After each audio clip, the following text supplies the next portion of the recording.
Um, there we go. It means that they can pick it up later if they want. This is a series of four webinar. No, it's not. This year it's three. It was four last year. This year it's a series of three webinars. And I think some folks have probably signed up to all of them. Some folks will dip into some. And yeah, if you do want to sign up to some others, then feel free to do so. They're on now every Tuesday night for this week and then the next 2 weeks. Right. I'm going to make my excuses now. I'm not at home just now. I'm away, so I'm just going to be 2 seconds till I work out where everything is right now.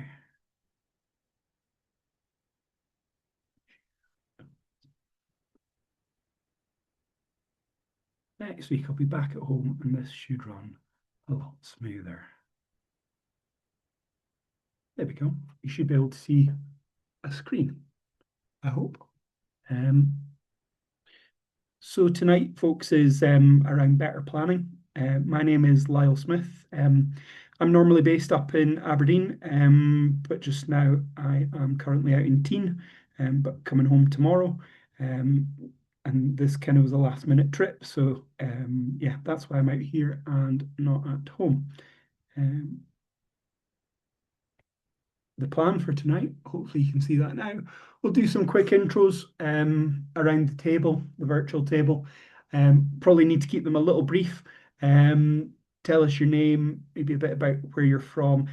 Also, is there anything specific you want to get out of tonight? Because I don't want you sitting at the end thinking, he never chatted about this. I mean, I really wanted to hear about it. It'd be great to hear those kind of things at the start of the night rather than the end of the night. It makes it easier to try and fit them in. And then this is what we're going to chat through tonight. I've potentially done something really dangerous tonight. I've taken Adam's PowerPoint that he created for Georgina to deliver last year, and I've taken the one that I delivered a couple of years ago on the same subject, smashed them together, so hopefully we don't have too many slides and we can get through them all. But yeah, there we are. Right, folks, I'll turn the share off. We'll try anyway. Here we go. So we can do some intros and you can see each other while we do them. So yeah, folks, if we could just go round quickly, just a brief intro, that would be amazing. And let's do this alphabetically because otherwise it's going to be carnage with this many folk online. On the top of my list, I have Alan. Oh, yep. Hi, I'm I'm Alan. I'm a paddler, sea paddler at Royal West in Greenock. Alan, were you on this last year? Yes. Yeah, that's why I recognise you. Cool. Yeah, brilliant. There's a few returnees. Thanks, Alan. And next up, Beverly. Hi, I'm Bev. I'm now based up in Inverness. I used to paddle down with Drumchapel Clydebank, so paddle with them as well. I guess I'm just interested to hear anybody else's view on planning because it's always something, particularly the sort of the dynamic assessment aspect, where it's good to just cherry pick good ideas. Cool. Thank you. And I've just realized that Zoom doesn't put this in alphabetical order. So next up, we've got Anya. Yeah, I am from Oslo, Norway. So I'm, not part of PAL Scotland, but I like to go to these webinars and be inspired. So Yeah, were you on this last year as well? Yeah, I think so. I recognize your face as well. Cool. Ah, Awesome. but it's always something new when it's about planning. So I kind of like to, repeat. Cool. Sounds good. Thank you. Next up then, as I try and work out what Zoom is doing to me here, Andrew Robertson. Hi, my name is Andrew Robertson. I paddle mostly in the sea, in Neskay in the northeast of Scotland. And I just come along to see, learn some more things about planning with the rest of the group. Cool. Thank you. And next up, Andrew Thorburn. I'm a sea paddler based in the northeast of Scotland and paddled quite a bit in Anglesey and other places. Cool. Thank you, Andrew. Right, this is now starting to tax me. Doesn't take much, as you can tell. Andrew's nodding because he knows me well. Next up, we have, who do we have next? Ian McFarlane. Yeah, hi there. I'm Ian. I'm mostly sort of a leisure paddler these days. Sometimes take my partner, a couple of friends and things like that out paddling. Been paddling about 30 years. Had a massively long gap in between sort of paddling again. Got back into it again in the last 5, 6 years. And mostly been sort of pack rafting these days. I'm thoroughly enjoying it. Just coming on these sessions just to obviously educate myself about the new sort of model. I think it's a Be Adventure Aware or something model, and anything else in relation to planning really. So always sort of well aware of the safety implications when you're heading out with other people. Perfect, thank you. Right, next up we have, is it D Phelan? I don't know. Is that one name or I feel that's just a Zoom thing? Who's that then?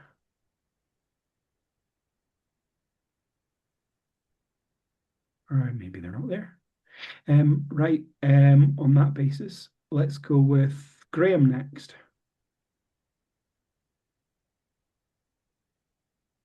Stone silence. Hi, my name is Graham. Based in the Highlands of Scotland. Paddle on the sea, white water and inland water, and just interested to, as was mentioned earlier, just to hear other people's thoughts and ideas. It's always good to get a bit of perspective when you're going out on the water. Cool, thanks, Graham. Next up, Grant. Hi, I'm Grant. I paddle with Stirling and have done for years, mostly on rivers, sometimes a little bit at sea. And I'm just here really to find a wee bit more, make sure I'm doing all the planned things, everything that we can do at the time. Cool, thank you very much. Grant. Right, next up, Ian McNiven from Bavaria. Hi, yeah, so I'm a kayaker and a canoer, and I paddle essentially all over kind of the UK and Europe.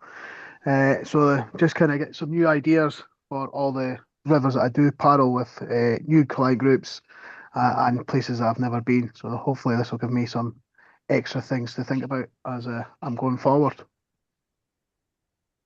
Cool, thanks, Ian. Who's up next? Yannick. Evening, everyone. So I'm based in Spean Bridge and mostly a sea kayaker. I come along because I'm interested in hearing the new model, how it's applied, and a little bit about what Bev said, just new ideas and how people make dynamic decisions or decisions on the morning once they've done the static planning. Cool, thank you. Next up, we've got Janet.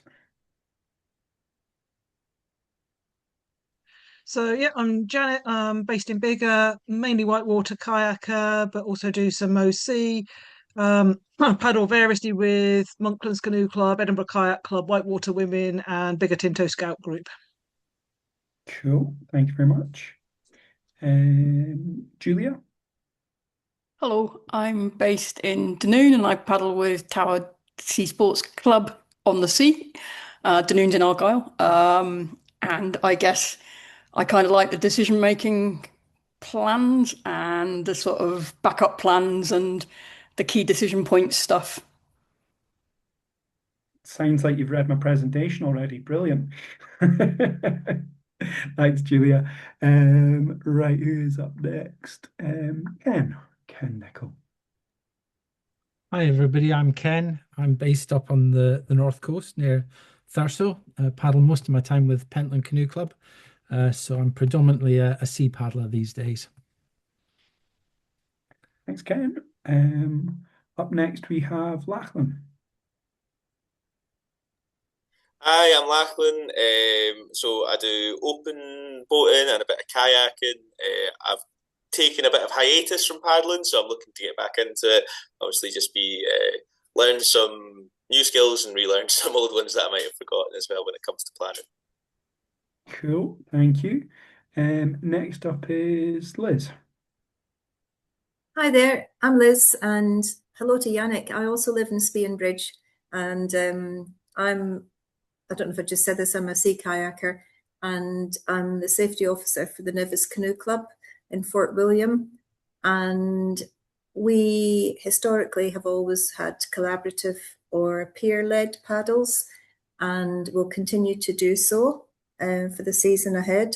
A lot of the old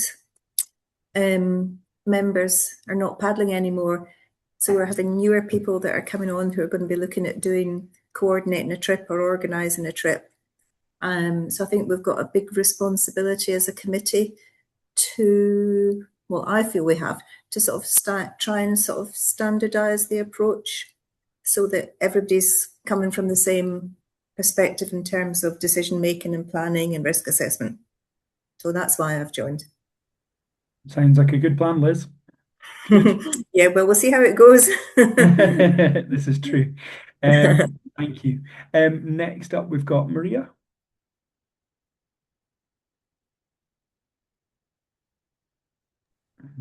Right. I'm Maria. I'm a sea paddler based up near Inverness. There's a few faces I recognize tonight. I basically interested in hearing people's thoughts on their planning, before and, as Yannick says, morning of the trip, just to see how closely perhaps my planning aligns or where I can make some adjustments, maybe put in a few additions. So looking forward to this evening. Thank you, Maria. Next up, we got Mark. Hi, I think it's probably me. It's Mark. I'm a sea paddler as well, and the camera's not working, so that's probably a good thing as I'm about to eat my dinner. A sea paddler, always just interested in learning more about planning, about how people do things, different approaches. Did I say I'm based in Edinburgh, paddle mostly with Lothian, but also with Fife. Perfect. Thanks very much, Mark. Mike. Good evening, everybody. My name's Mike. I'm based in the northeast of Scotland, paddle with a couple of clubs up here, mostly on the sea. I'm really just looking for any additional hints and tips and different ways of doing things. Cool. Thanks, Mike. Next up is sci-fi@hotmail.co.uk. Zoom doesn't have your name. Hello. Hi, my name's Simon. I haven't obviously gotten round to putting my real name. That's my email address. I work as an outdoor instructor at Furbush Outdoor Centre. I'm kind of relatively new to the sector, and just thought it'd be a good bit of CPD. And I don't currently operate any trips out on the coast and stuff, but I would love to get into. And just in terms of group management, kind of stuff. As I say, most of the stuff is all inshore, but it's always good to know, kind of stretch yourself out doing different stuff. So just see what all you guys have got to say about it. Cool. Thanks, Simon. Next up, Stu. Hi guys, I'm an outdoor instructor from Blair Vaddock over in Helensburgh. I'm just happy to listen and learn and contribute wherever I can. Cool, thanks, Stu. And another one that Zoom doesn't know is Zoom user, if you know who you are. That's possibly me because I'm just looking in the bottom left-hand corner. So it's John Newton here. Be paddling kind of a short period of time, but I paddle everything apart from sea kayaks. So I've got an OC1 and also just got a pack raft. And I'd be interested, it's in how does decision making, say, on land also affect that decision making on the water and the changes that can also happen while on the water? Yep, that's a very good point. Some very, very good points there. Brilliant. Right, that's everyone's intros, folks. I guess you guys have given a lot there. I should give you a wee bit more about me. So as I said, based up in Aberdeen, paddle a bit of everything, pretty much. But realistically, my quals are probably stronger in whitewater and whitewater kayak. So I spend probably, ironically, less time in that than the other crafts. I think I probably spend most of my life on a SUP, a fair chunk in canoe, a little bit in sea kayak, and yeah, a bit in whitewater kayak as well. So that's kind of a wee bit about me. Let me share this screen again, and we'll kick off. So, what do we need to think about, and who do we need to think about when planning? Ultimately, we need to think about weather, don't we? And that's something you guys have mentioned. You know, we need to make sure we've got something that's appropriate for the conditions and is going to give the appropriate level of challenge to hopefully achieve people's goals and aims for the day. And I think that last point is one of the key ones, if I'm honest. I quite often see when I'm running leadership or coach assessments that sometimes the leader or coach goes with their plan and they don't involve the group enough at times. And sometimes that's just assessment-itis because they're totally stressed out of their brain because it's assessment day, and I totally get that. But it would be really cool if we engage our group to find out, right, what is it you want to get out of today? You know, hopefully they're going to give you a little bit more than I just want to go for a nice paddle. Some will just say, I want to go for a nice paddle, and you go, okay, cool. But some will have other goals and aims, and if we can strive to deliver them as part of our planning, that'd be really good. You know, if you've got somebody who wants to go sea kayaking and actually what they really want to go and see is a certain castle, or they're maybe a geologist and they want to see a fault line, for example, you can see that when you paddle south of Aberdeen. You know, making sure that we're kind of delivering that is really important, right? Somebody's just, there we go, that's Stewie admitted. Then yeah, the more that we can achieve that, the better, and that needs to come down to the kind of the planning before we even kick off. Now, a few of you mentioned the Adventure Aware model, and this is it here. And I don't know if anyone's seen this before. You've maybe seen it in a different form. This, if I'm very honest, started as the Be Avalanche Aware model that we've kind of made a little bit more generic. And now it can be kind of applied to any sport. In here, we've got like water drops to kind of give you that idea of conditions. But realistically, what are we looking at here? We are looking at the people, the environment, and the conditions that we've got. And we can do a lot of our planning before we leave the house. Some of the decisions we're going to have to make on the journey, aren't we? You know, forecasts can be wrong. You know, you come around a headland on the sea, all of a sudden it's blowing harder than it was forecast to. You might have to adjust your plan there. That might be one of your key places. That might be right when we get to this point. If the group haven't been strong all day till now, maybe this is where we decide to turn back, because actually we think it's going to be harder if we continue. And if we've not been all over it so far, then we're probably going to be really challenged by going any further. So yeah, that's the kind of 3 phases you're looking at of your planning. You've got your before you leave the house, that's in green, and then you've got on the journey, so you're looking at what's happening. How are your group reacting? How are they managing conditions? Are the conditions what you were expecting? You know, is the forecast lining up, or is this totally different to what we've seen? And, you know, we've all been out on those days, haven't we, where you go out and you expect something and, you know, something very different happens. And at that stage, you might have in your plan that, right, if that happens, we turn, we go do this. It might be that we've got, if we're on the river and we're on a more linear journey, as it were, we might have said, well, actually, we've left another car, you know, in a strategic spot. So if we've got to this point and it's really not going well, we can jump out and grab that spare car that we left to give us that kind of backup option. But that comes back to that original planning. And it'll come down to how well you know the group. A lot of you guys mentioned that you're in clubs. You know, I started in a club. That's how I started paddling. And, coached and led in that club for years, and that in some ways is a little easier because you know the people, and that makes this planning process a little bit easier because you generally know who you're going out with. You know how they'll perform when they're having an amazing day, and you might know how they perform if they've had a long week at work and actually they're struggling a bit on the water today. Some of you have mentioned that you're working in that kind of more commercial sector, and that can be where it's a bit harder because actually you meet them on the Monday morning, and you've already got to have a plan about where you go, and where people tell you their skill set is and where it actually is can differ at times, as I'm sure we've all seen at some point. So yeah, build in a bit of resilience, I guess, to this plan.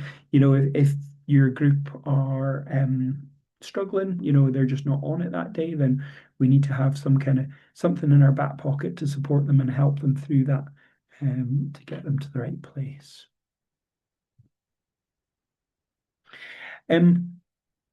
This kind of breaks down the kind of model we were just looking at. So a lot of those decisions can be that kind of slow decision-making process that we're doing at home or before we've left. We can have got detail from the group about what they're after. We can have done some research into forecasts and what we might find along the way. And we can have then based a plan and the logistics around that. Then the more dynamic decisions are around how do we lead things. If you've got a gap on the sea that it's surging through, are you going to go first and show them how it's done, or are you maybe then going to come back and then just make sure the group are comfortable doing what you've just done yourself? When we look at the river environment, we're talking about line choice. Obviously, that's a specific thing when you're there. You might have something in the back of your mind approaching a rapid about how you might approach it because it's somewhere you know very well, but you need to look at it on the day and see if anything's changed. I'm sure we've all come around a corner and discovered a rapid we thought we knew quite well, and there's a tree in there, some rocks have moved in a flood, whatever it happens to be. Where to stop the group.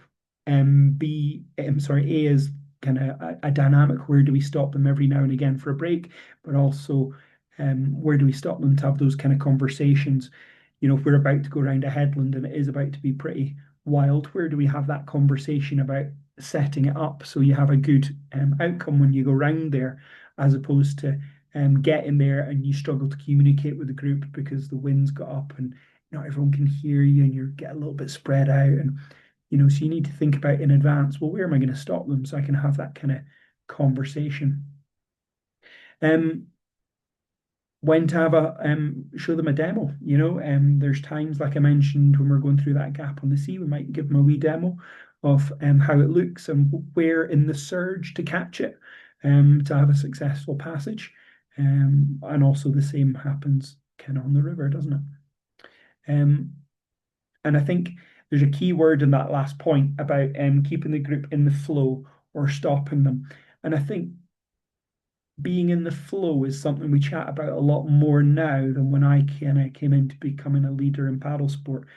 There's definitely something in that allowing paddlers to paddle and keep paddling definitely has a benefit as opposed to that kind of stop-start nature. And some of my colleagues are really good at getting groups in the flow. Some of them work that really well. And I think that can really help, really boost confidence in a group as they're kind of developing and challenging themselves. Whereas if it becomes a little bit more stop-start, then we've got, a bigger challenge. And then those kind of 5% left of decisions, they were kind of set up in your beforehand in your at-home time about, right, we've got these options for rapids. We might say, well, we may portage these, we may run them. And then those kind of, should we continue points? So that classic example is the headland where you come out, you get to that point, you go, right, we've already had a couple of swims in the group. it's probably a good idea that we just turn around and we might cut the day a little bit short, but hopefully we know a good coffee and cake shop that kind of balances that out for the group, because who doesn't like coffee and cake? I've kind of went through that, I feel, a little bit quickly, folks. So I just want to open up the opportunity to ask any questions that you might have.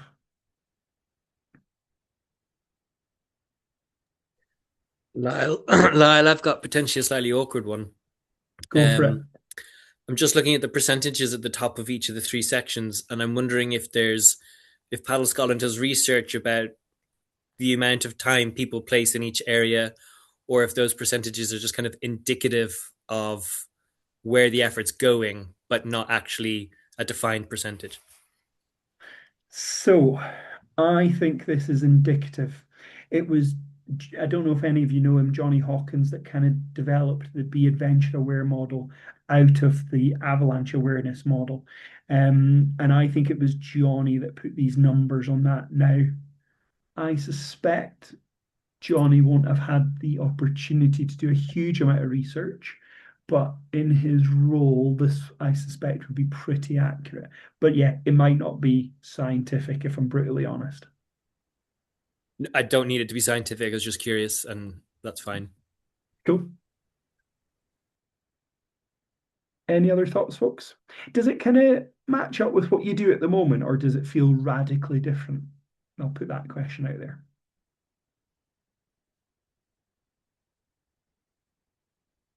Don't all shout at once, folks. I think that broadly matches up with what I would do. Okay, good. Yeah. I mean, I think, a bit the planning beforehand is going to be a lot of the weight of it. So like more than 50%. So I'd agree with that and those sort of points, and then see what happens with some predetermined things. Yeah. And if I'm very brutally honest, when we see incidents that happen in paddle sports, and I guess a few of them have been around SUP in the last little while, if we look at the incident and you look at the kind of where these decisions should have been made, a lot of them come from that kind of beforehand. There were some questionable choices made at the beginning. That's not to throw shade on people or what they've decided to do, but yeah, when we look at the actual evidence of incidents that have occurred, there's definitely some big questions about their decision-making process in the slow decision-making time. And that key place is one is so important. I agree with you on that, Lyle. I've actually seen somebody die in front of me on a paddleboard, because the decision they made was to go out in the wind when it was far too strong, Okay.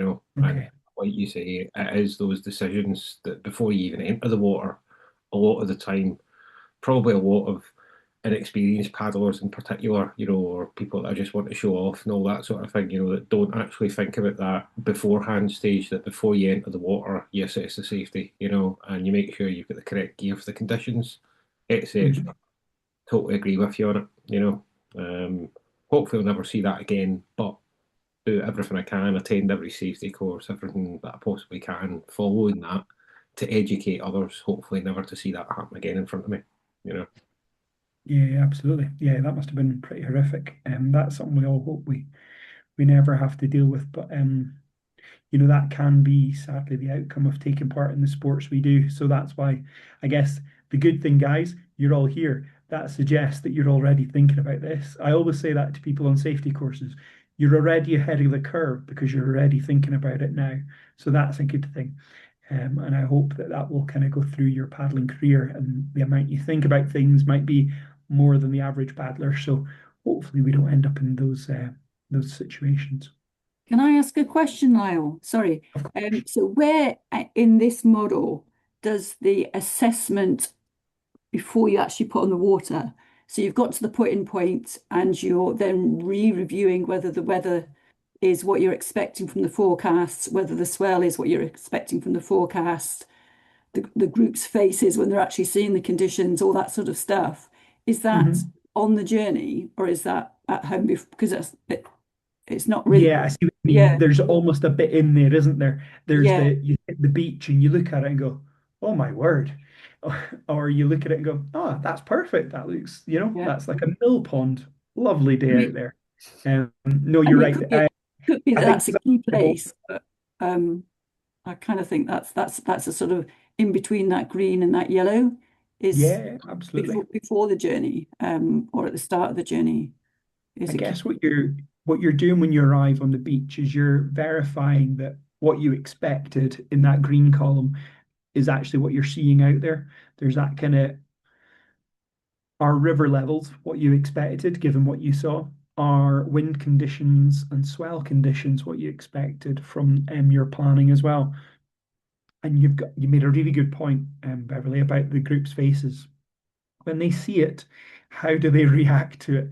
And I've definitely seen faces of group members at times where we go, "Oh, this wasn't the right choice today, was it?" Okay, well, we'll go with plan B, and that's a good thing to be able to do. Um, I was thinking, Lyle, as well, kind of the importance of also putting it to the group of why we're deciding actually we're not paddling this today. Depending on the group structure as well, and also to gain their viewpoint about what their thoughts are. Would they paddle it and why would they paddle it? But then down from the leader's perspective to go, we're not doing this and this is actually why we're not doing. So they also have that clear idea. It's not just being thrown onto them. Yeah, absolutely. I think the more communication you have with the group members about this kind of stuff, the better. So, if they have an idea of what the plan is and what we're likely to do. So, actually, there's an example. This weekend, I'm running a whitewater kayak leader training on the river. And I've not been in Scotland for a couple of weeks. So, that's really hard to do from I don't know what it looks like kind of thing. And I've been open with the group. I gave them, while I was on a chairlift today, I did some chat and said, this is where we're going to go. We're going to go to a section on the River Dee.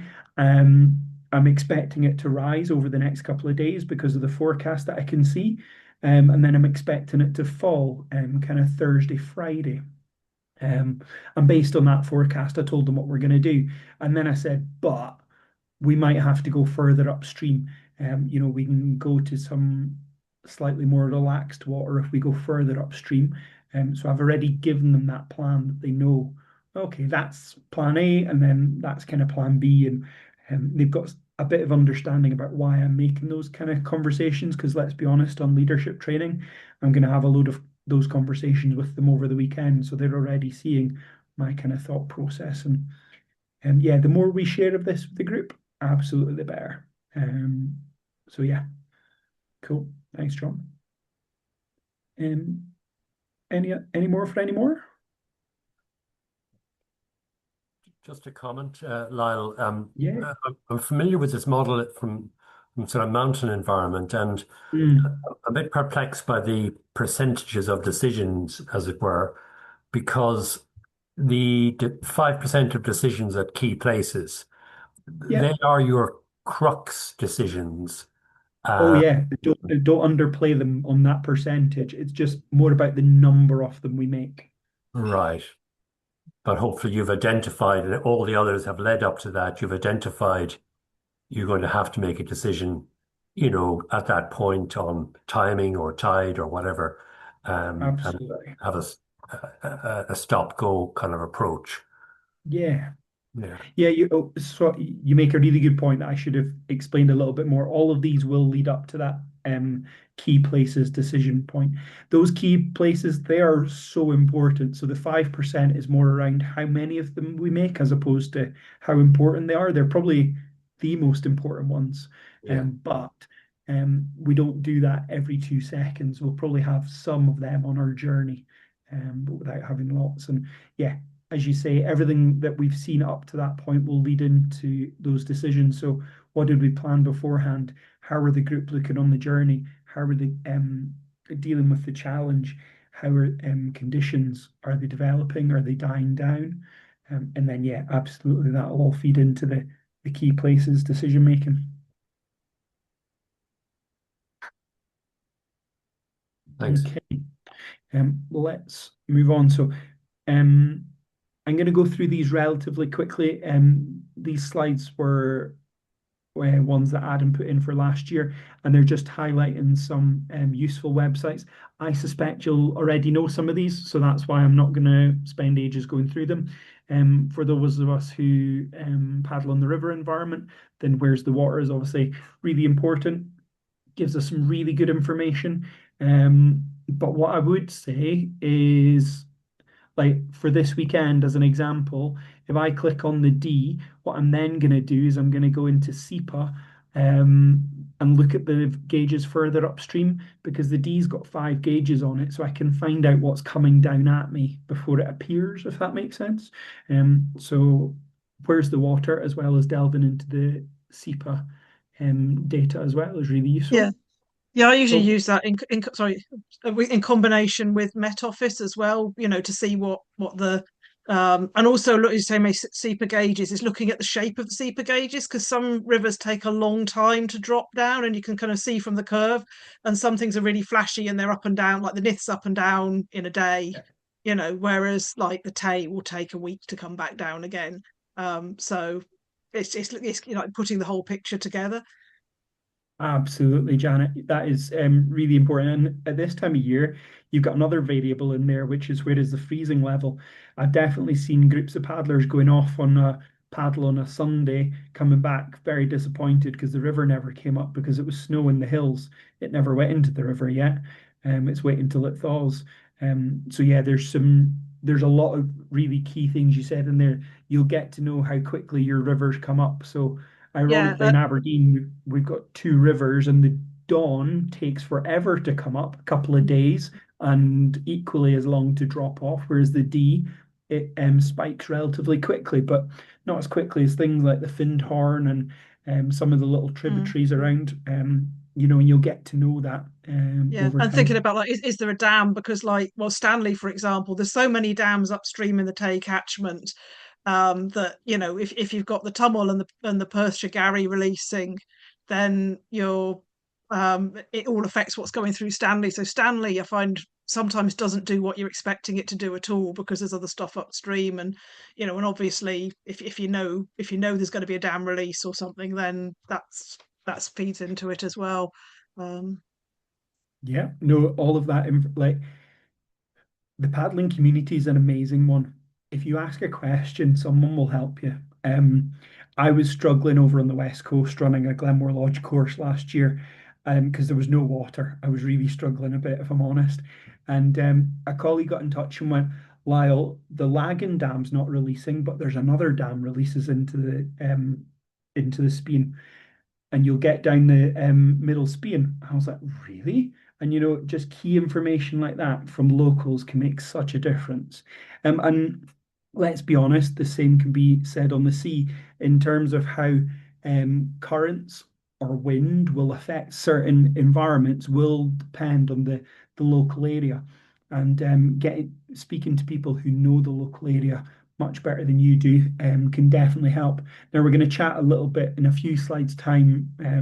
There's some kind of resources that we can look at, but let's be honest, if you know someone who's in the area, like if I was going up north, I might message Ken and say, Ken, planning on doing this, what do you think? And then hopefully, knowing Ken being a very kind person, will give me some good intel on what's going to happen when I head up that direction.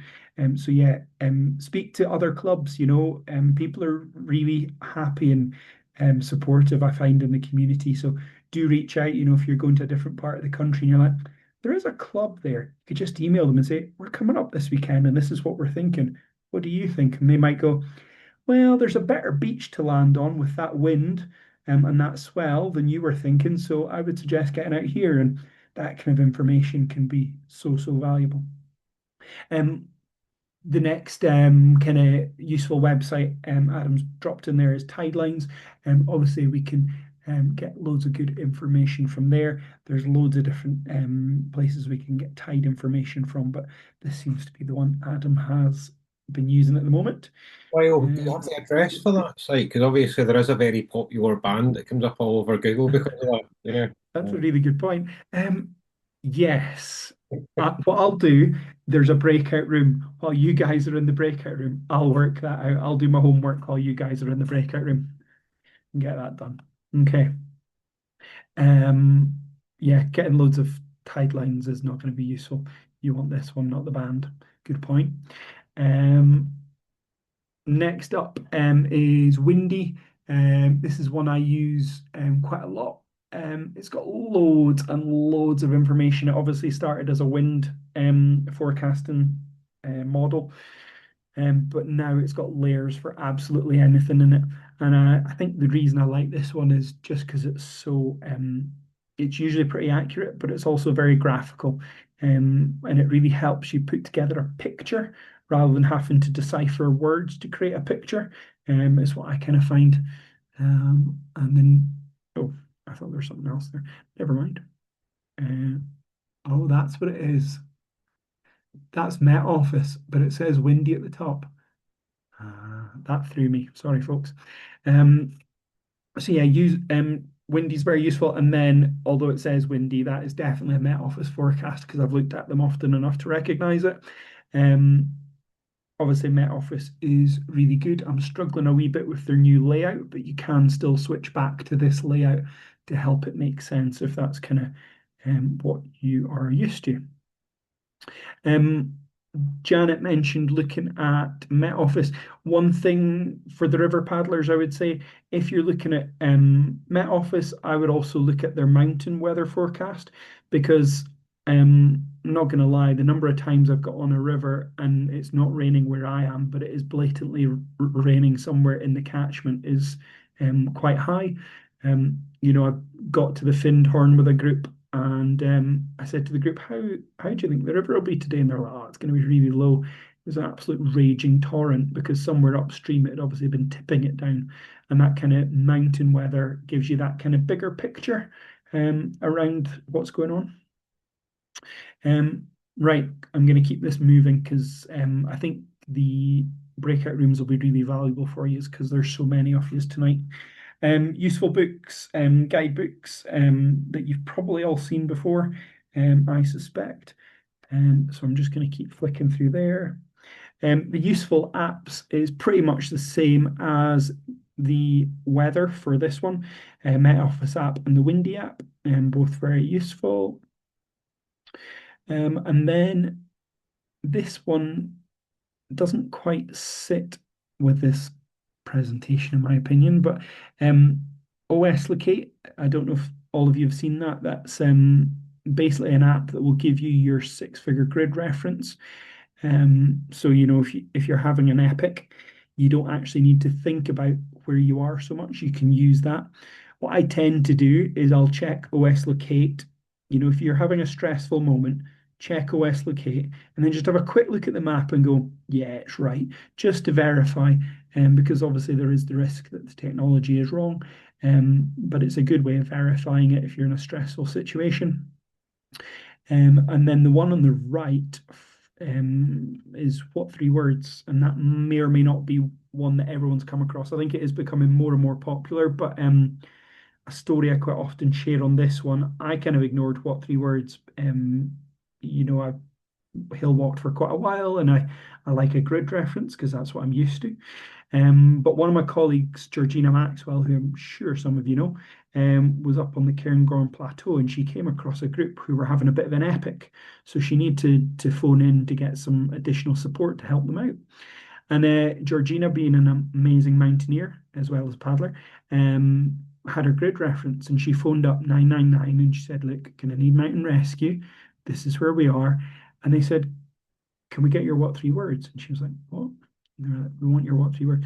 They made her download the app and then gave her What 3 Word location. So when she shared that chat with us in a colleagues conversation, that was the day I installed What 3 Words. I'd kind of been holding out until that point. Let's be honest, Mountain Rescue would rather the grid reference and they will convert it back. However, the call center that are in the middle are quite often going to ask you for a What 3 Words. And certainly I'm part of the Aberdeen Coast Guard team, and more we are given a What 3 Words location as where the first informant has last seen the casualty, for example. So yeah, It's one that's more and more important these days. Then we come on to the kind of the sea kind of apps. We've got marine traffic, so you can see what's going around, tide times, and safer seas, which are all really good to get some good information. I suspect the sea paddlers will probably have seen these already. Could be wrong. And it's time for a breakout room. So good news, you don't have to listen to me chat continuously. You guys are going to get to have a conversation with each other. And try and have a spokesperson for each room. That would be really useful because otherwise you'll all come back and everyone will stare at the floor and no one will talk. So if you could have a nominated person to share with the group, that'd be brilliant. If you want to take a quick photo or a screenshot of what's on what we're looking for you to chat about, and then yeah, I'm going to put you into some breakout rooms. What we should think about when planning a paddle, right? Let me just. How many are there? There's 22. So I'll do. How many breakout rooms? Let's go for 4 breakout rooms. Where are we time-wise?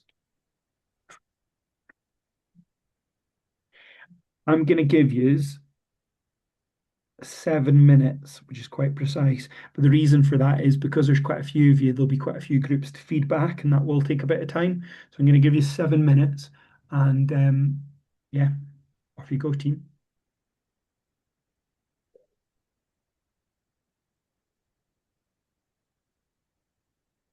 You should now have the option to join your breakout room.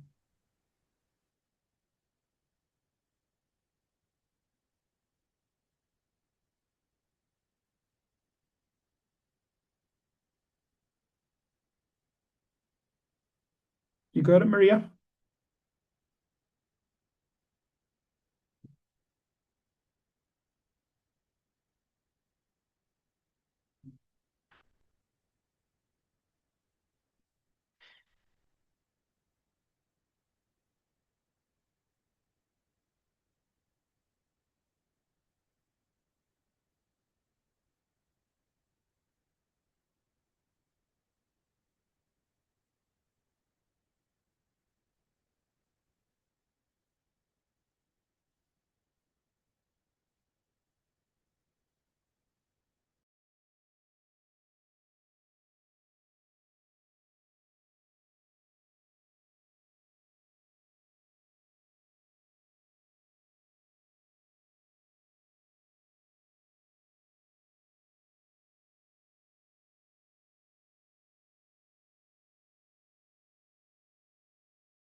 Just try to work out if you're all back. I think you're all back. Right, team. Hopefully you had some good conversations there. As I asked, hopefully you've got a spokesperson to share with the team. So breakout room 1. Someone from breakout room 1 want to share with us?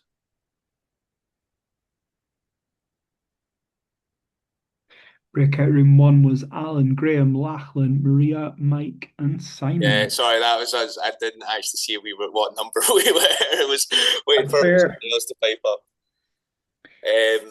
Yeah, so we were talking about the sort of different elements of the planning stage, sort of location, environment, and how your input as a leader or as a planner or someone going on the trip would vary significantly depending on the skill level or the experience of people and the number of people that are coming along with you.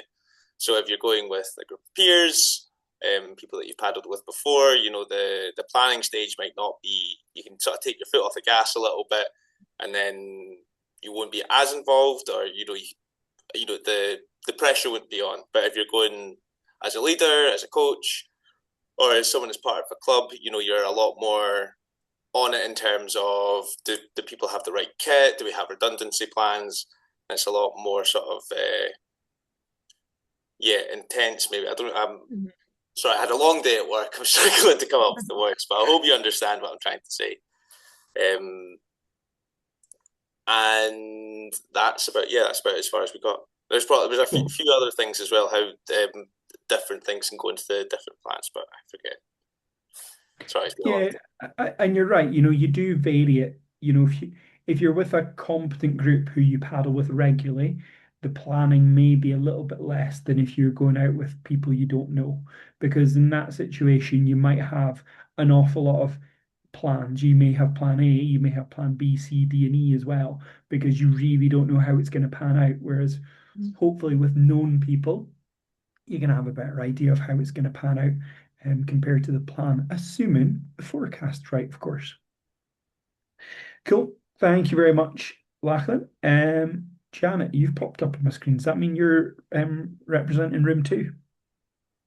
No, that's me, Lyle. Ken. Thank you, Ken. Okay.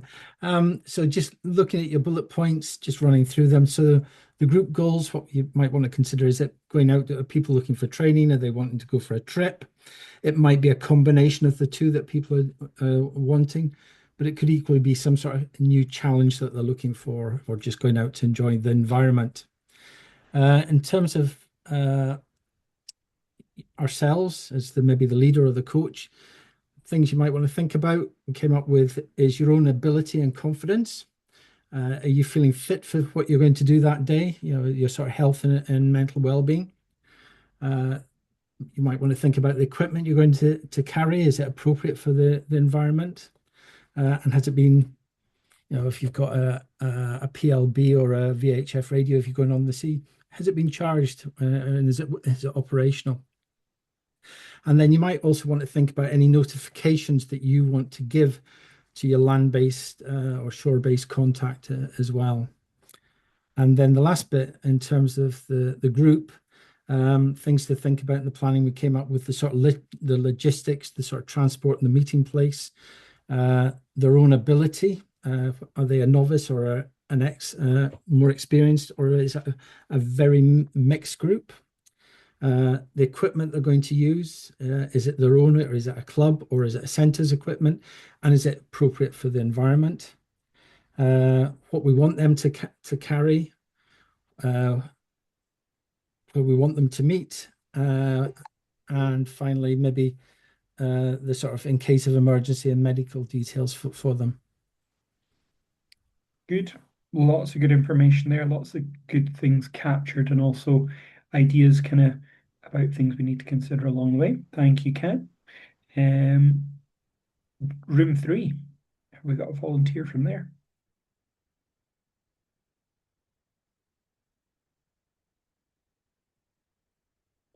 That was Andrew Robertson, Anya, Beverly, John, and Stu.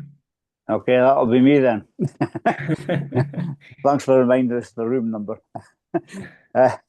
Yeah, first of all, we discussed the group goals, and we kind of had a conversation about, the group makeup, with like novice paddlers, more experienced paddlers, and we kind of thought the idea would be to base the day's trip or the evening, whatever it is, around the weaker paddlers, and to get the more experienced paddlers involved and keep them happy, to pair them up with the less experienced paddlers and get them doing a little bit of coaching and that kind of thing, so that everyone's engaged in the group, For ourselves, we'd have to look at our own abilities first before we set out in the water, as has been mentioned before about how you're feeling on the day, and also the safety of the group, the size of the group we're going to take out. Obviously we won't take 16 people out in a grade C paddle by yourself, so you have to manage the size of the grouping, and make sure everyone's kept safe and paddling within their own abilities and the abilities of you as a leader. Yep.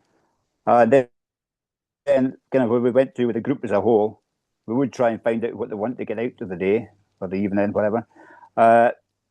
Choose a trip accordingly, and kind of, as you know, the group we get people to sign up to specific grade A, B, and C trips, and you can only sign up if you're capable of paddling in that environment. But also to help, maintain the spirit of the group as we're out in the day, getting people involved in all the activities, and generally having a safe trip out in the water. I think that was it. Good. Thanks, Andrew. Lots of good stuff in there. And then last but not least, room 4. Hopefully whoever's not spoken is down to speak. Yeah, that would be my turn then. So we talked about the group planning often being an offer that's put out by a club of a trip, rather than asking the group where they would like to go. But you might have had discussions about where people would like to go in a club situation and be planning a series of trips or whatever. But ideally you have shared goals in the group, and that might involve some conversations ideally before you get there. And that it would be good for the group, at least before you get on the water, but ideally even before that the group's aware of what some of the backup plans are likely to be. In terms of you, I think we talked a bit less about our own fitness and willingness, which other people have talked about. We just kind of assumed that we were fit and willing if we were getting there, I suppose. But certainly it's important to think about what kind of support you have within the group. So are you leading this group as the sole leader, or do you have assistants, or what's the kind of setup with that? And what remit are you actually qualified to be doing this in, given standard deployment, etc.?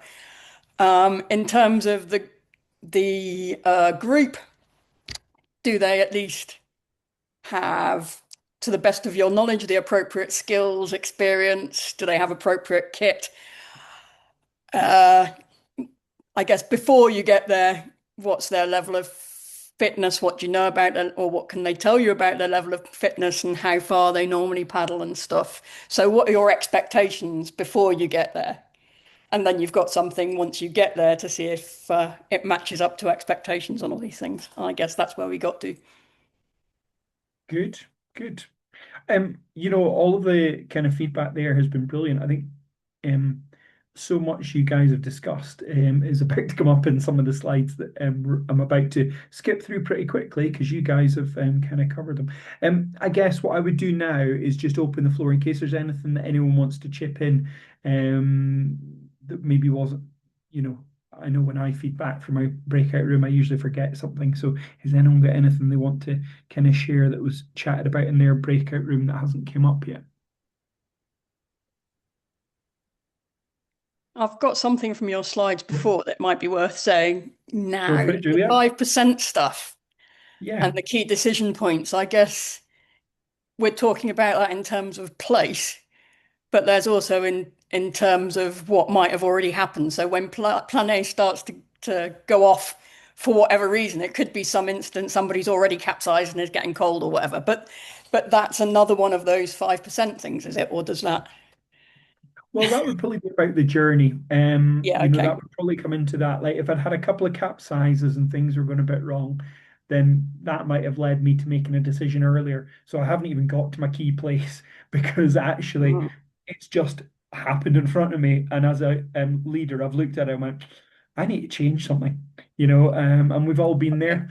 And that might come way before your key place. It might come up at the key place, but it might have just happened before where you go, oh, these guys, well, what they told me was a little bit better than what I'm seeing, for example, and it's all falling apart. Or what Met Office told me, and this is the more likely one, and what I'm seeing is quite different.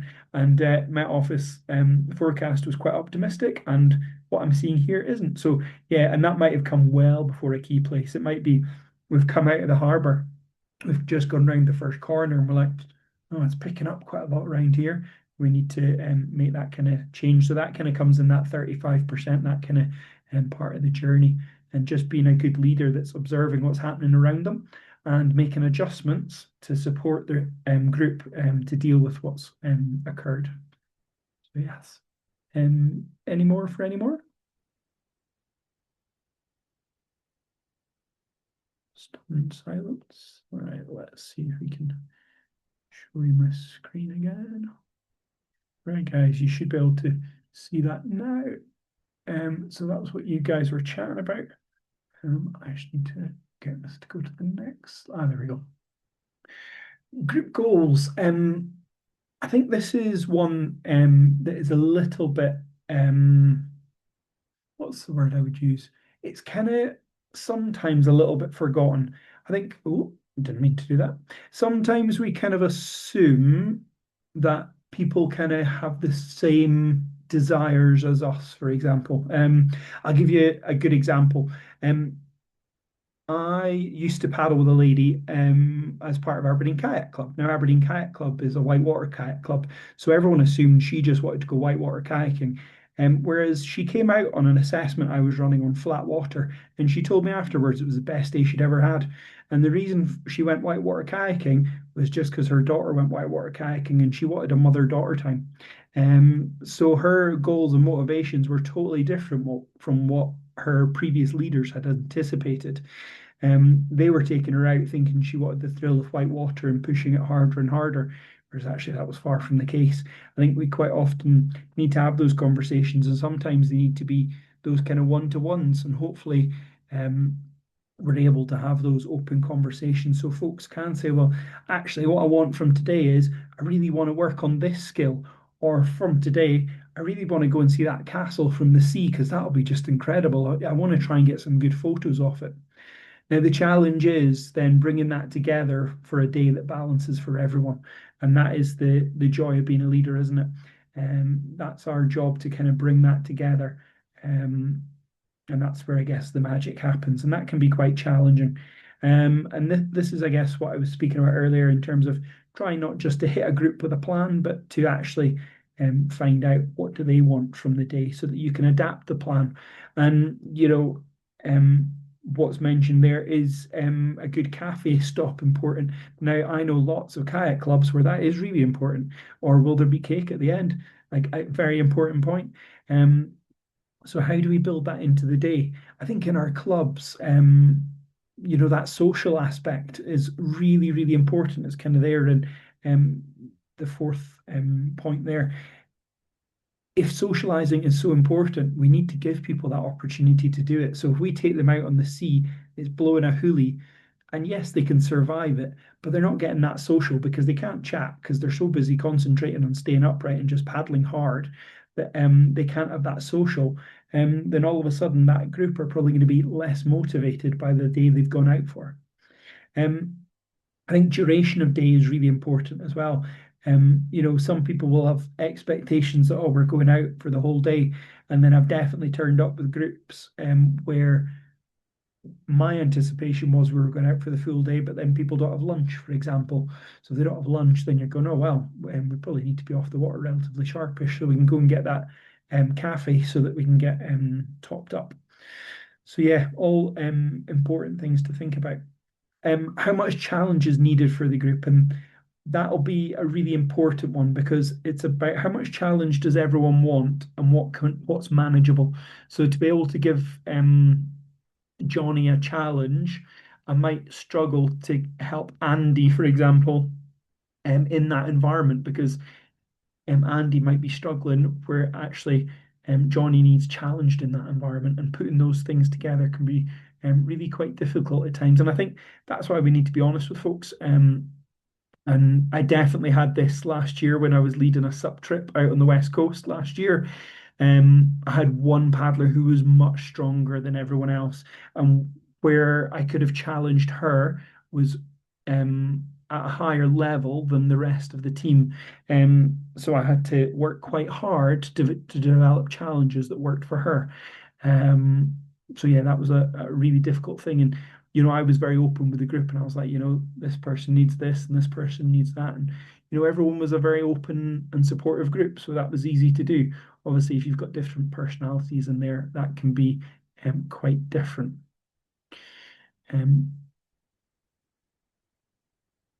Any thoughts on that? It's an interesting one in the club world, I would say, this one. Yeah, I recognise that from club paddles that we've had, and the challenges. I suppose I keep going on about collaborative or peer paddles where there's no official, somebody's organised it, but there's no official leader. And you sort of think you've got some people that want to do rock hopping, you've got some people that don't want to be close to the shore, they want to just cut across the bay. And then you think you've agreed that you're going to stay to the coast. And then two of them head off. And you're like, hey, where are you all going? And but it's made me really, really think about what do people actually think they're coming out to do and what are their goals? And I think that's not something we've probably not really thought much about. We've just put it on as a paddle, come along, and not really asked people. Yeah, no, and Liz, that's, I would say, pretty normal in the clubs across the country. They put out a calendar of events and go, come along, and I think something you mentioned there about the kind of what people are after, where I often see that being the biggest challenge is where you've got a weekly event. If you've got a weekly event, then you kind of fall into the habit of, well, this is just what we do. But actually, someone maybe wants more coaching on that night, or somebody just wants to go paddle far. And getting the balance for those sessions can be really quite difficult to achieve, to be fair. Yeah, and again, it kind of can relate to the weather because it can be things like, it's fine for the group to hang around while people do tailies for an hour and a half on a nice sunny day. But if you've got people sitting in an eddy freezing to death that just want to do a journey, it's nice. It's just it is picking that up, isn't it? And people will sort of say, "Oh, I don't mind just sitting in the eddy while people do tailies," but then it can be, how long are you going to sit in the eddy for? So yep, that's a very good point, especially right now, Janet. You wouldn't want to be sitting in the eddy for too long and waiting for people to do tailies. Hopefully they'll get an ice cream head and we'll finish soon enough anyway. I was just thinking, just very quickly, I'll just a heads up. We've started using the Banchory Lodge because they're now really welcoming to one. It's a get out, and there's lovely coffee and cakes there at the Banchory Lodge. That always helps. Yeah, good. Yeah, building good relations with the businesses that are riverside can make a huge difference to access. That's for sure. Because Banchory Lodge have been pretty abrasive in the past. So yeah, that's good. Good to hear. I really can resonate with Liz's comment, and like you said, Lal, sort of trying to get everyone on the same page on club trips. And something I'm trying to encourage in the clubs that I work with is we talk about leaders and leadership a lot. But if there's a leader in a group, then there has to be active followers. And if you're not an active follower, you're a disruptor, and then you need a talking to. Or there needs to be expectations need to be set. But I think it's quite a common attitude to see like leaders as separate from the team, whereas I would more say we're all leading something, just what our responsibility is different. So I could just need to lead myself in, being part of the group.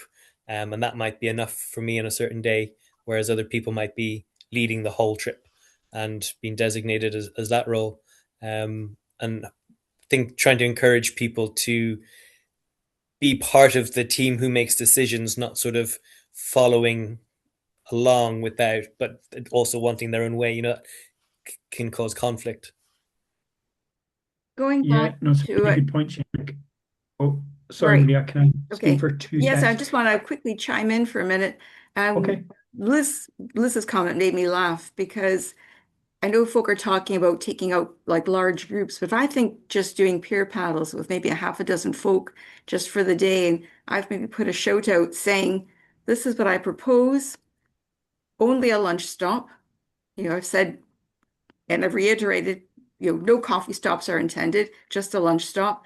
And it would be rock hopping. And who's up for it? And I get folks saying, oh, yep, I'm quite keen. And then we get on the water and oh, right, rock hopping. And as Liz says, 3/4 of them don't want to rock hop. They're just, a couple of us will head towards rocks and the rest of them are into the current. So even if you're all agree on something, I think it's probably like if you're trying to maybe ferry glide or whatever, and you're saying we're heading towards this area, everybody says yes, yes, yes, but everybody has a different idea what that means. And people say, yes, I'm keen to rock hop. But that's not actually what they mean. So it's quite interesting that you might agree about things prior to leaving the shore. You might even agree to things while you're on the shore, but that just doesn't necessarily happen. So it's even in a small group situation, you're constantly altering your plans. Yeah, no, that's very true. And I guess the one thing that does give you the opportunity for is if they get really grumpy and go, why are you doing all this rock hopping? You say, well, this is kind of what we set out to do. That is one thing that can help you with. But yeah, it is difficult because people go, oh yeah, they just want to go out paddling, really is the reality. And they're free on the day you want to go paddling. And yeah, that can be quite difficult. Coming back to what Yannick was saying about being a good participant, that is for anyone who's been on a whitewater safety in the last about 4 years since that was refreshed. That is why the day 2 is around leadership and safe paddling, because ultimately we want people that are going to be doing safe things that make sense, because that will help our leaders and help everyone stay safe. So yeah, cool. Right, I'm going to move on because I'm also conscious of time. What have I done with my mouse? Oh. This was mentioned by you guys coming back from your breakout rooms. Where's your current skill level? Where are you in life? All these things, your psych level, and what's going on. So are you in the right place to lead this trip? And there's definitely been times where I've not led trips that I'd led in the past because I hadn't been in advanced whitewater, for example, for a wee while. And that is not the time for me to take out and lead a group in advanced whitewater. That's something I'd want to be quite current in, quite well practiced. And also, there's so many other things going on in life, isn't there? That can affect our psych level and where we're at. So where our focus is at. So we just need to be honest with ourselves, really, don't we? And just make sure we're making good choices that support the team well. But yeah, that's kind of things you guys mentioned. Like you mentioned, again, these are things you guys mentioned. Where the group skill level, what's their capacity? So that capacity might dictate how long a day we go out for. Are they a group that are struggling? Maybe they've been out recently and they've had a couple of bad trips. Maybe they've just come back from a week abroad paddling and their psyche is so high and they're just absolutely flying that it's a very different group. So yeah, all things to think about. Finding that right environment that matches them and matches you is ultimately what's key.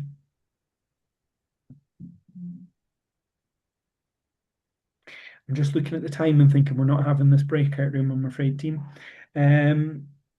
What do we need to think about when we are planning to lead a group paddle? I think, to be honest, we've kind of gone through a lot of that already. Ultimately, we need to think about the group, the conditions, and the environment, and making sure that they're all going to marry up to make sure we have a good day. One of the things I think about in the back of my head is how many people are likely to need my support on this trip, and how many are going to be able to provide some support. And, you know, if that ratio is really naff, then I'm going to change the environment and take us somewhere maybe a little bit easier, so that that ratio changes and all of a sudden we're in a place that, you know, is much more comfortable. Almost at the last slide, you'll probably be glad to know. I think reflection is really key. We've chatted a lot about decision making here and how do we make decisions.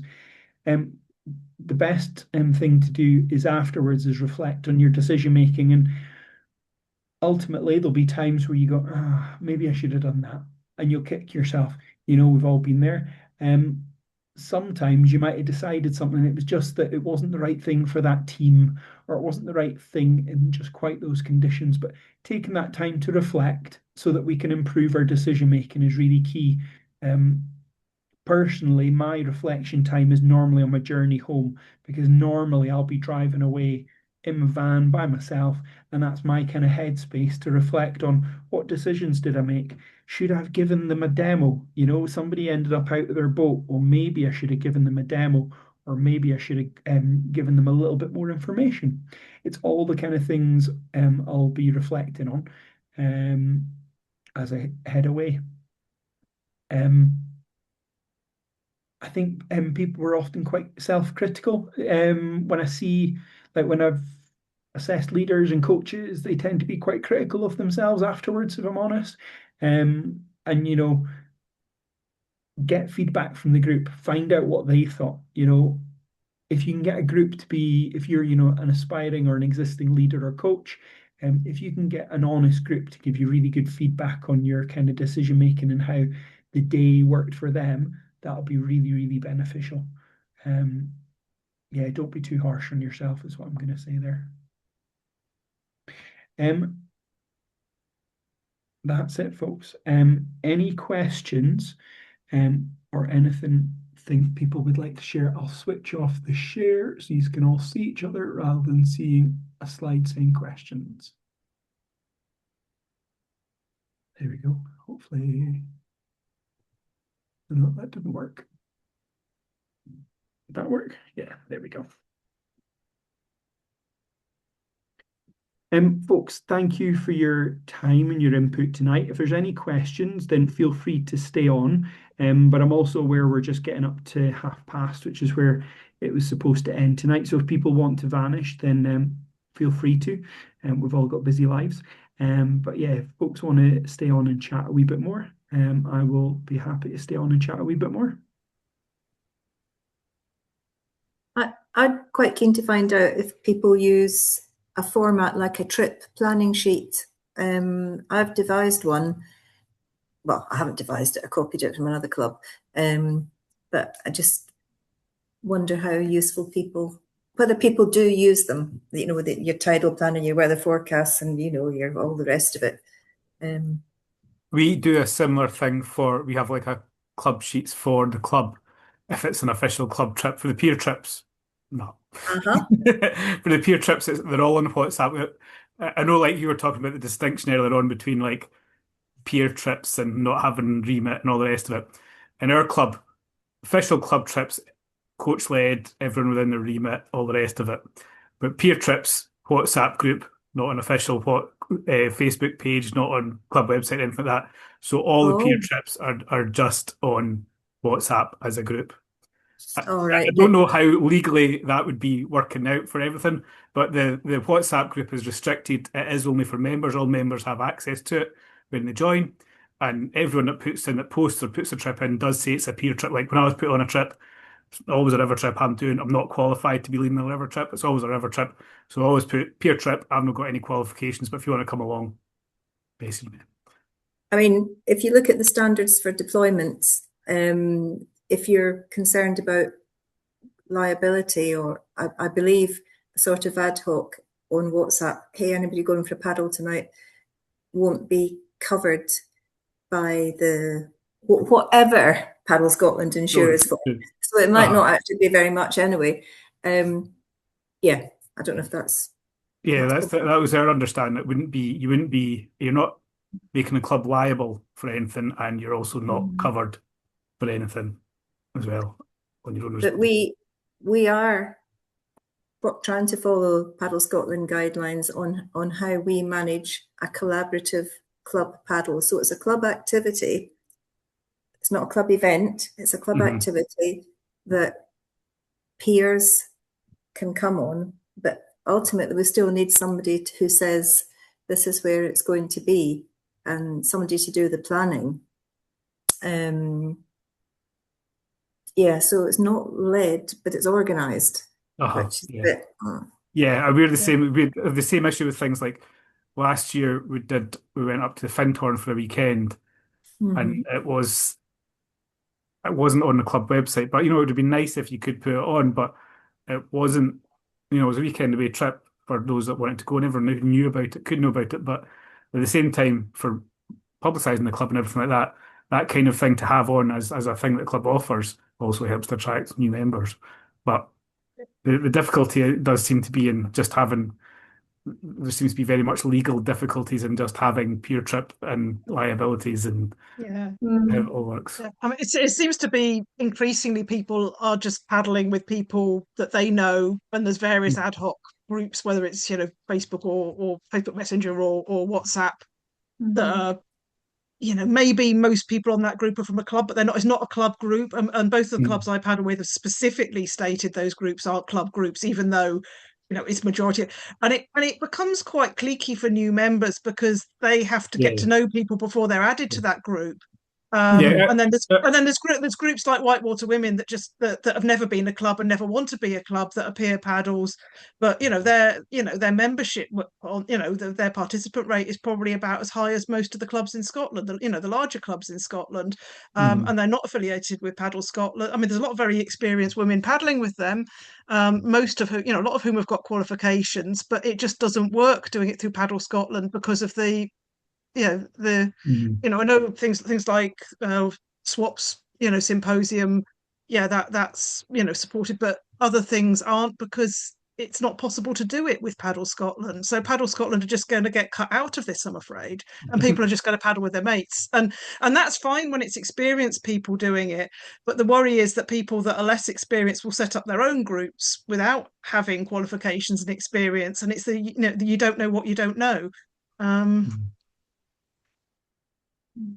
We've got an interesting phenomenon with the WhatsApp group as well. We've got similar things you've been describing. And going through the standards for deployment, we're kind of distancing ourselves from the informal WhatsApp group that's growing because it's got current members, ex-members, and all the rest of it on it. And you're right about cliques. But the other thing it also does is with that, the guy that runs the unofficial group just sort of, oh, you're new, we'll stick you on the WhatsApp group. And it ends up there is no folk that go on paddles they're really not ready for. And then these people some of the folk putting up posts aren't good enough. They're good enough paddlers, but not good enough leaders.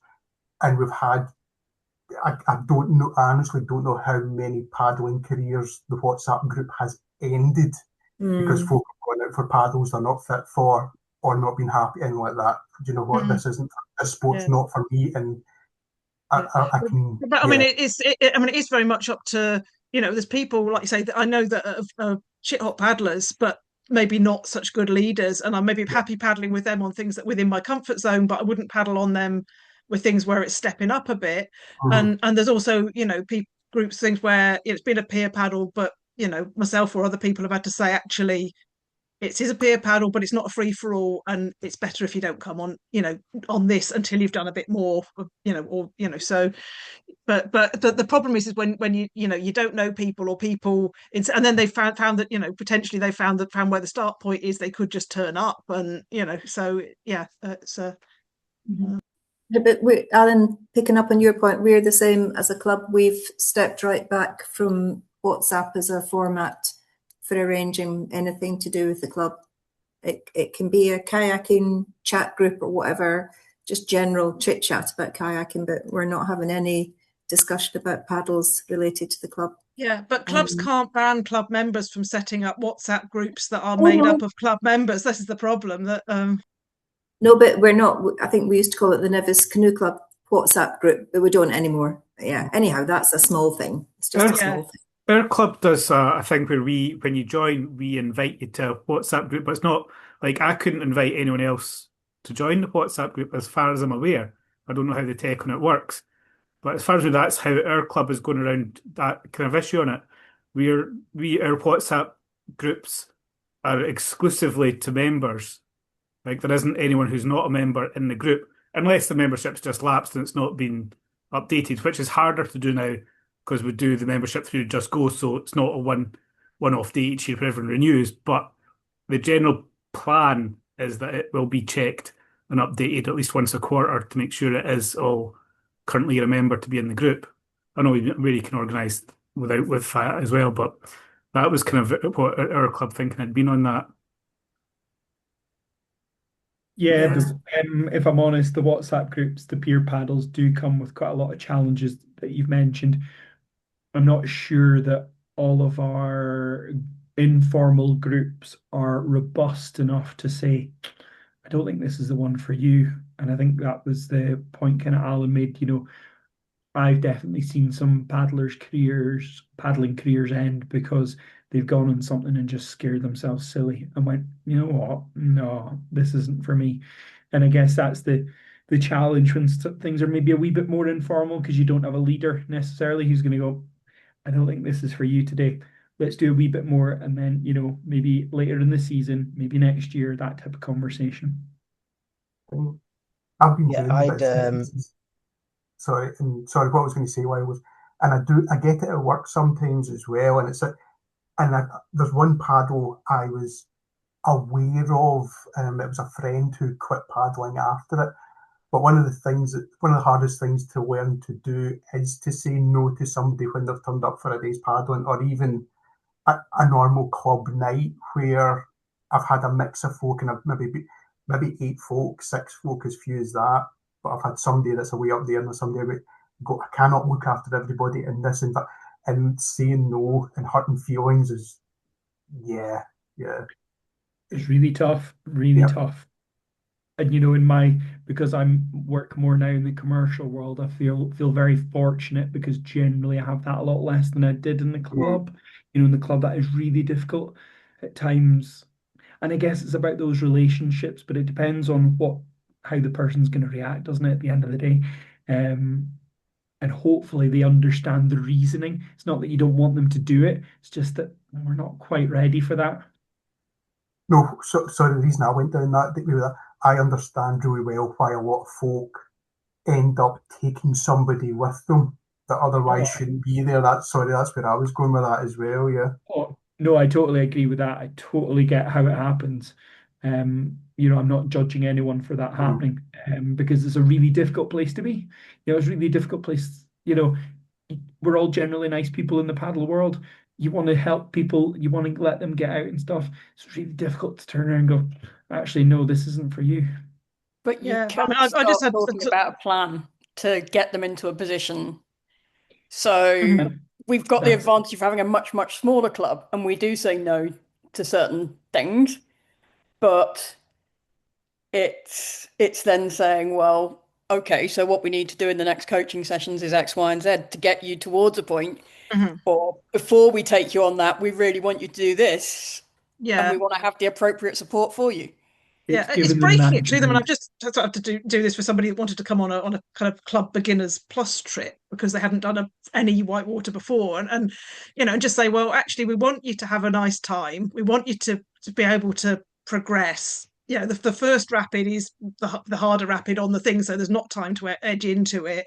And it's February. It's not going to be very nice if you swim. If it was the summer, it might be different. And and also, in that case, it was somebody I didn't know. So I don't know whether they're somebody that's full of confidence and naturally coordinated, or whether they're somebody that's going to get a little bit nervous. And, but they took it fine. I mean, they were like, okay. And I said, well, we've got another beginner's trip coming up. You can come on that one, or if you can't come on that one, and we'll be doing this trip again in a few months' time. And yeah, I guess it's it's taking the time to break it to people diplomatically, rather than making them feel that you're saying either that they can't join a clique, or that they're rubbish. Is making them say, it's achievable, but not this time, or not right now. And we really don't. I mean, I know some people like to terrorize themselves and throw themselves down, grade 5, the Morriston on their second time in a boat or whatever, but most people don't. I mean, some people do, and some people thrive on it, but it's just breaking it gently, isn't it? And just making people think things through that they maybe haven't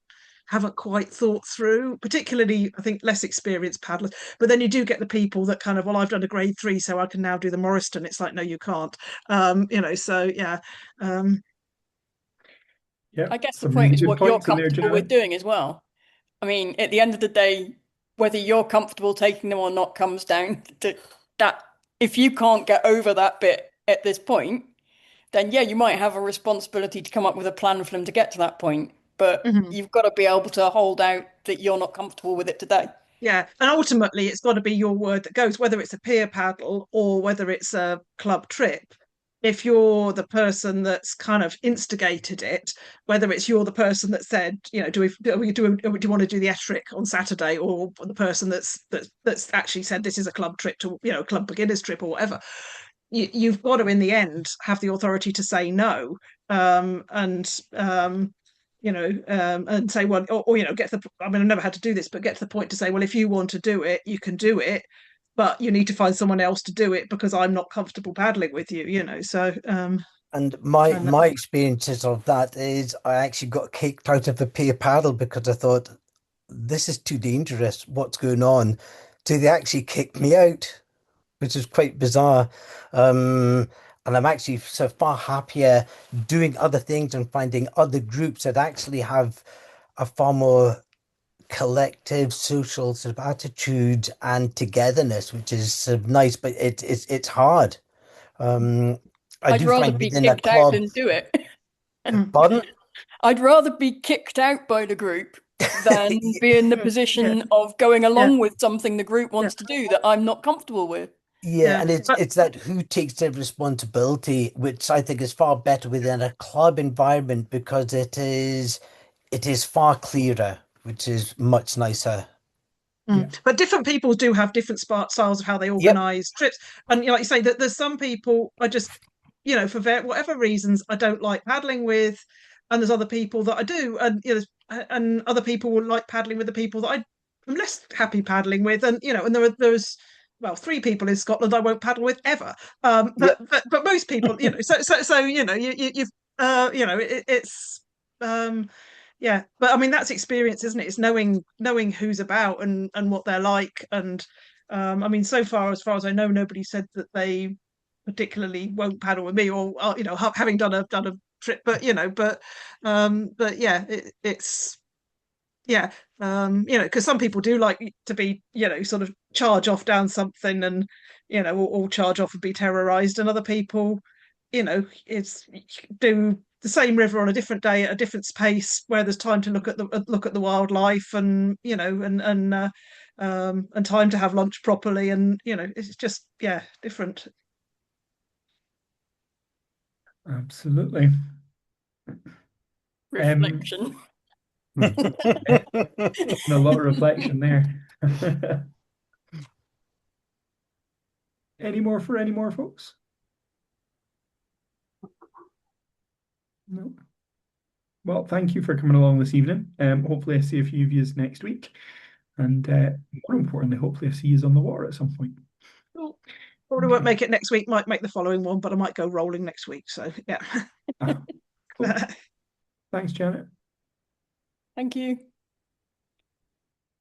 Thanks, Julia.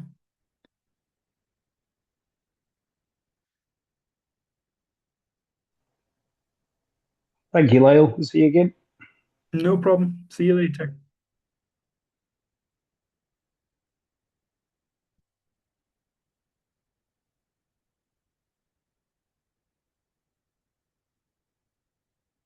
No problem, Yannick.